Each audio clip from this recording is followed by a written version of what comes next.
होळीच्या पूर्वरात्रीला रामवाडीत युवकाचा दगडानं ठेचून खून करण्यात आला असून कोपरगाव पोलिसांनी या प्रकरणाचा तपास सुरू केला आहे.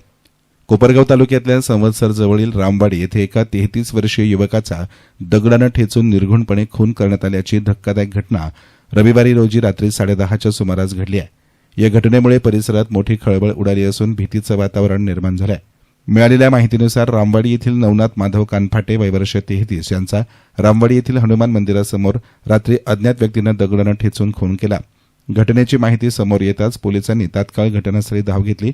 शिर्डी विभागाचे पोलीस उपनिरीक्षक अमोल भारती, कोपरगाव शहर पोलीस निरीक्षक रामकृष्ण कुंभार यांनी पोलीस उपनिरीक्षक संदीप सोने, पीएसआय दीपक रोठे या अधिकाऱ्यांसोबत आपल्या पथकासह घटनास्थळी भेट देत तपासाची चक्र वेगानं फिरवली. संशयितांचा शोध घेण्यासाठी विशेष पथकं नियुक्त करण्यात आली असून खुनामागील कारण अद्याप स्पष्ट झालं नसून जुना वाद, वैयक्तिक वैर किंवा अन्य कारणांबाबत पोलीस तपास सुरू आहे.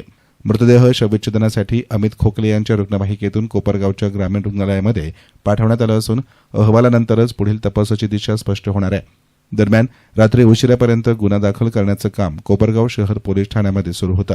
पोलीस उपनिरीक्षक अमोल भारती, पोलीस निरीक्षक रामकृष्ण कुंभार रात्री उशिरापर्यंत पोलीस ठाण्यामध्ये हजर होते.